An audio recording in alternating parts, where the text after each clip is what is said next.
Hello दोस्तों। आज की कहानी है तोहफा। अपनी माँ को खुश देखकर राशि ने हैरानी से पूछा, क्या हुआ माँ, आज महीनों बाद आपके चेहरे पर ये मुस्कुराहट दिखाई दी, वरना पापा के चले जाने के बाद से तो कविता जी ने कहा, आज तेरे दोनों मामा आए थे। ये सुनते ही राशि बोली, मामा क्यों?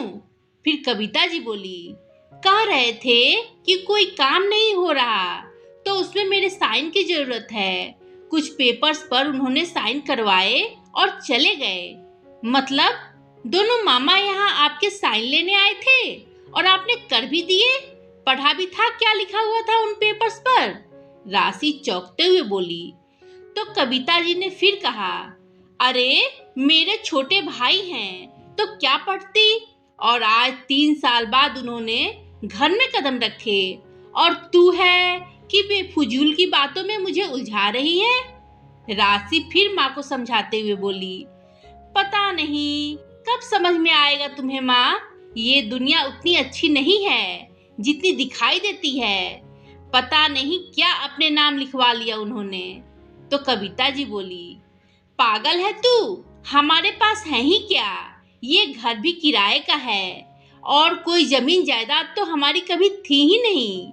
ये जो हम माँ बेटी सिलाई कढ़ाई करती है ना, मत भूल मेरे उन्हीं दोनों भाइयों की बदौलत है, वरना ना जाने कहाँ दर दर की ठोकरें खा रहे होते। कुछ ही दिनों बाद रक्षाबंधन आ रहा है, जरूर बहानेबाजी करके मुझसे मिलने आए थे। मैं क्या समझती नहीं हूँ, छोटे जरूर है मगर है दोनों बड़े समझदार। बीते सालों में महामारी में नहीं आए थे मगर सगुन बराबर मनी ऑर्डर करते रहे, और फिर तेरे पापा के अचानक चले जाने पर ये सिलाई मशीन से काम दिलवा दिया।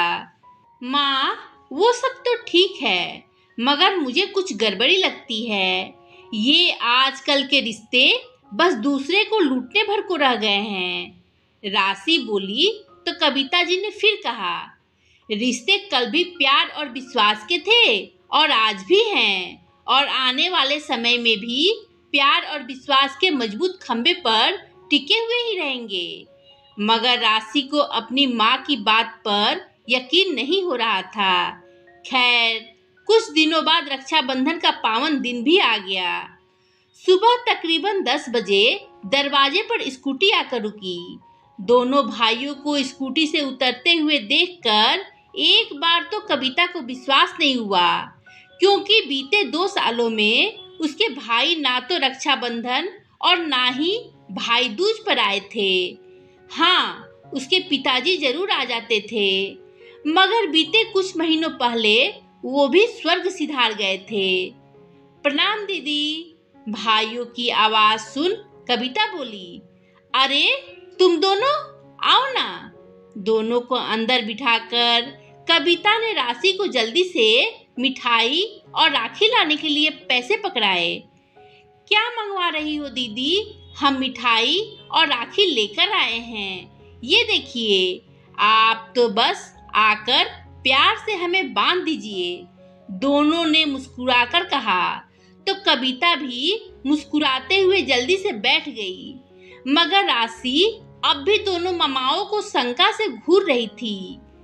अरे तुम वहाँ क्या कर रही हो? राखी बहनों के साथ साथ बेटियां भी बांध सकती है, क्यों भैया? मैंने ठीक कहा ना?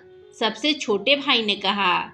हाँ बिल्कुल, आजा राशि, बैठ और हमें राखी बांध, बड़े ने हंसते हुए कहा। राशि का मन बैठने का नहीं था मगर वो चुपचाप बैठ गई और राखी बांधने के लिए उठाई और बोली, अच्छा मामा जी, एक बात पूछूं? ऐसा कौन सा काम था जो माँ के साइन के बिना नहीं हो रहा था? आपने माँ से किस पेपर्स पर साइन करवाए थे? राशि, मैंने कहा था ना। कविता गुस्से से राशि को देखकर बोली, नहीं दीदी, उसे मत डांटिए, बल्कि मैं तो कहूँगा, शाबाश बेटा, ऐसे ही हमेशा सतर्क रहना चाहिए।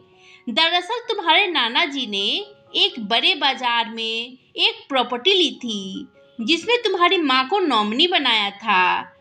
हम दोनों भाइयों ने बहुत कोशिश की, मगर वो अपने नाम नहीं करवा पाए, क्योंकि तुम्हारी मम्मी के साइन के बिना ये मुमकिन नहीं था।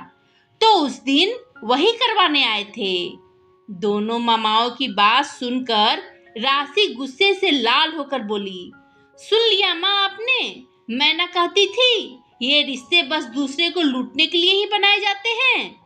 कहकर राशि उठकर दूसरे कमरे में चली गई। वहीं दूसरी ओर कविता भीगी हुई पलकों को साफ करते हुए चुपचाप दोनों भाइयों को राखी बांधने लगी। मगर दोनों भाई ये सब देखकर भी मुस्कुरा रहे थे। तभी छोटे भाई ने दूसरे कमरे में जाकर राशि को पकड़कर बाहर लाते हुए कहा, राखी तो बांध दी, अपना तोहफा नहीं लोगी? मगर राशि तो गुस्से से लाल पीली हो रही थी। मगर बड़े मामा ने उसे एक बड़ा सा पैकेट देते हुए कहा, लो ये तुम्हारे लिए, और दीदी ये तुम्हारे लिए, और दूसरा पैकेट कविता की ओर बढ़ाते हुए कहा। मगर दोनों माँ बेटी की हिम्मत नहीं हो रही थी कि वह पैकेट खोल कर देखे। तो दोनों भाइयों ने कहा, अच्छा ठीक है, हम जा रहे हैं, हमारे जाने के बाद देख लेना। और दोनों चले गए। कुछ देर तक कमरे में मौन पसरा रहा। फिर राशि गुस्से में उठी और पैकेट को अनमने मन से खोलकर देखने लगी। पैकेट में कुछ नए कपड़े थे और साथ में पेपर्स के साथ एक चिट्ठी थी। राशि हैरानी से पेपर्स निकालकर देखने लगी। कुछ समझ ना आने पर उसने चिट्ठी को पढ़ना शुरू किया। दीदी, आज रक्षाबंधन है। यूं तो हम दोनों आपसे छोटे हैं और माँ के बाद हमने आप में ही माँ का रूप देखा है। आपने भी हमें छोटे भाइयों की तरह नहीं, बल्कि बेटों की तरह प्यार और दुलार दिया है। दीदी, पापा के साथ मिलकर हमने एक प्रॉपर्टी खरीदी थी जिसमें आपका नाम भी शामिल था, ताकि हमारी भांजी की शादी तक उसके विवाह हेतु कुछ राशि जमा हो जाए। अब पापा तो रहे नहीं और उधर जीजा जी भी नहीं रहे, और कल किसने देखा है दीदी, आप किराए के घर में रहे और हम अपने। इसलिए हमने उस प्रॉपर्टी पर एक दुकान और ऊपर एक घर बनवाया है, ताकि आप दुकान पर सिलाई कढ़ाई का काम कर लो और ऊपर मकान में रह सको।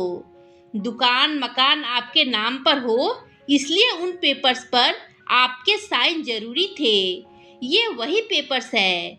दीदी, आप सिलाई जानती थी और राशि को भी इसकी समझ पड़ सके, ताकि भविष्य में आप दोनों आत्मनिर्भर बनी रह सको, इसलिए हमने आपको सिलाई का काम दिलवाया। वैसे छोटे बड़ों को कुछ दे नहीं सकते, मगर आप बड़े हो तो अपने भाइयों पर, अपने बेटों पर अपना आशीर्वाद बनाए रखिएगा। और हाँ, जब नाराजगी दूर हो जाए तो फोन कर दीजिएगा। आखिरकार शिफ्टिंग भी तो करवानी है। क्यों, आ गई ना चेहरे पर मुस्कुराहट? बस ऐसे ही हमेशा मुस्कुराते हुए रहना। चिट्ठी पढ़ रही राशि के साथ साथ कविता भी रो पड़ी और रूंधे गले से बोली, मुझमें माँ का रूप दिखाई देता है? झूठे, खुद दोनों मुझे पिता बने बेटी की तरह प्यार करते हैं। तभी राशि बोली, माँ मैं कितना गलत थी, मुझे तो। मगर आप बहन भाई एक दूसरे से इतना प्यार करते हैं। तो कविता जी बोली, केवल हम ही नहीं, दुनिया का हर भाई जरूरत पड़ने पर पिता और हर बहन माँ का रूप ले लेती है। फिर कविता जी ने राशि को दोनों भाइयों को फोन लगाने को कहा। दोस्तों, आपको ये कहानी कैसी लगी? कमेंट कर बताएं। कहानी पसंद आई हो तो लाइक शेयर करें और मेरे चैनल को सब्सक्राइब कर बेल आइकन दबाना ना भूलें, जिससे कि मेरी कहानियाँ आपको लगातार मिलती रहे। धन्यवाद दोस्तों।